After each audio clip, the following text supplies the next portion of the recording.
With comebacks from groups such as Twice, LE SSERAFIM's member YUNJIN, and BTS member Jimin, welcome back to the show, where we rank every single K-pop comeback or debut in the month of March. Starting off with...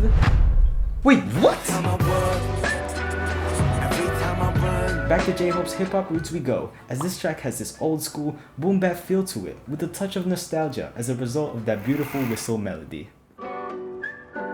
Just imagine yourself like this. You're sitting alone on the bench after a long day at work. Then, the whistle of what seems like the emotion of hope itself vibrates in your ears. You listen to the simple but sentimental hook from J-Hope, followed by the thought-provoking, mind-opening verse from J. Cole, as he lays out all his thoughts on God, his legacy, and hip-hop on a soliloquy for you to listen to. Every time I work, every time I run, every time I move. Now I'll be honest here, I've heard better hip-hop tracks in the past that go for the same kind of vibe as this one, such as The Mind of Logic. Step into the mind of a young man, and if you don't, then I don't really give a damn. That track puts me in such a positive growth mindset that I've never had before. However, this track, even though it's something I've heard before, it's still a good record. This one I run.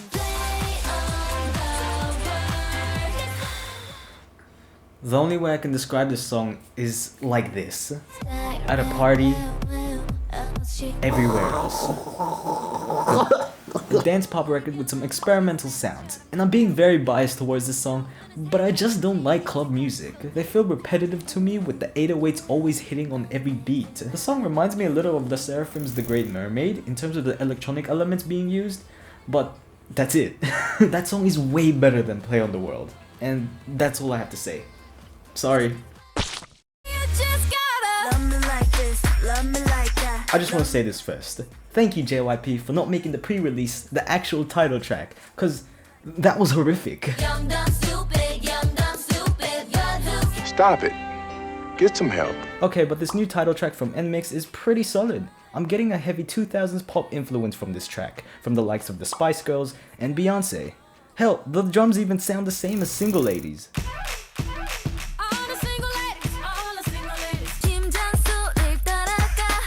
I don't know if it's their best song to date, since O&O is actually a very enjoyable record, up until they decided to switch genres back and forth between the songs. I like both parts of the song, honestly. But when you bring into this a fairy tale, upbeat hip-hop joint, back into this I'm gonna kill the whole country kind of vibe music, it just doesn't work. What I can say about this track though, is it is their most complete sounding song to date. This is a step in the right direction for NMIXX.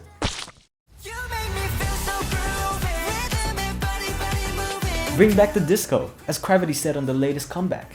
A fun, upbeat dance pop track that has this mesmerizing vocal inflections at the pre-chorus. The most enjoyable ooze I've heard this year.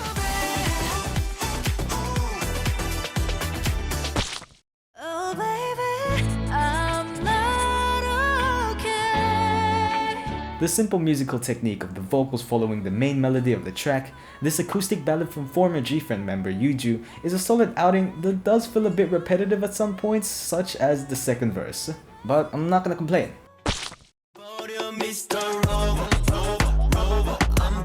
A very Spanish-driven dance pop record from Kai, and it's definitely my least favorite track out of this month. My bias is really coming into play here, as I don't really enjoy these kinds of music.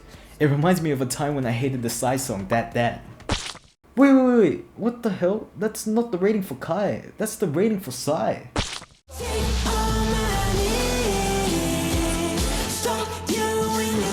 An experimental rock and R&B fusion record. From the emotional raspy performance from YoON to RM's very soft verse with his soft, juxtaposed delivery. This track works, but due to my personal preference, I'm not gonna be listening to this one anytime soon.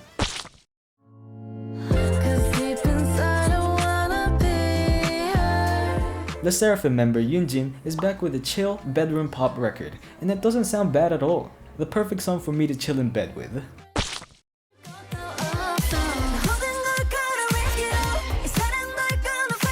Another year, another solid Twice comeback, with this one having a pretty devious, deep synth main piano melody to it. Again, there's something missing in this song. It's like me being at a party. Yes, we're back at the party. I'm getting all hyped up, the orchestral strings are rising, we slowly come up to the chorus, and bang! The lights get shut off. Honestly, I felt a little disappointed. The drop was missing some of that oomph, as there wasn't much low end to it. Honestly, I felt the same way about Moonlight Sunrise too. The melody of the hook of that song really doesn't sound like it reached its climax. However, with Set Me Free, this track is definitely a step up from that single, as this one still has that twice formula that works every single time. The melody is as catchy as ever, and of course the electronic pop fusion you hear in many of their songs, such as Feel Special. Still one of the best tracks I've heard this month. Alright, let's see what we have next here, and part 2?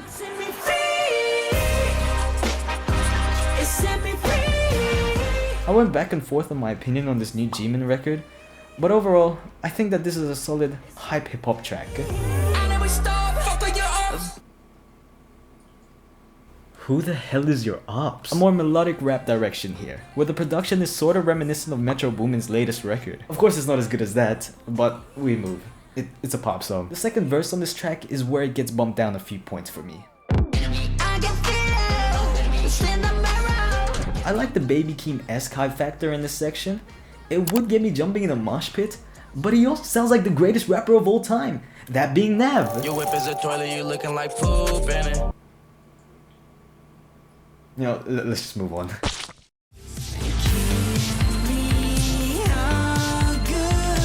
Did someone call The Weeknd?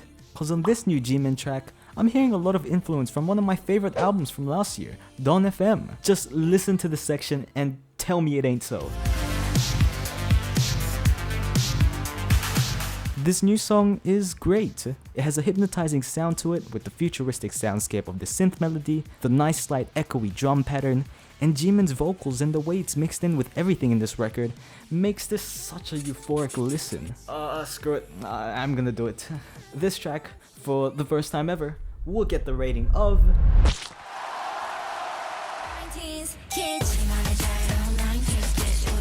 This song right here is very interesting. Let's talk about it. It's our time. The first verse of this record sounds great, with a more sentimental, bubblegum pop track where the melody is sorta reminding me of another song. Well, I guess that was true.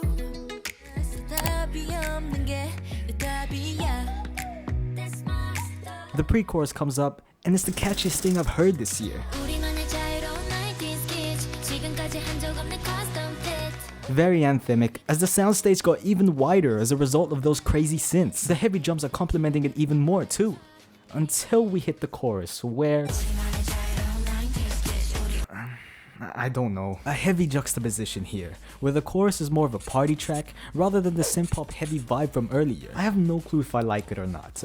For a first listen, I'm leaning more towards liking it. However, I will say this, the final section of this song is easily the best thing I've heard this year.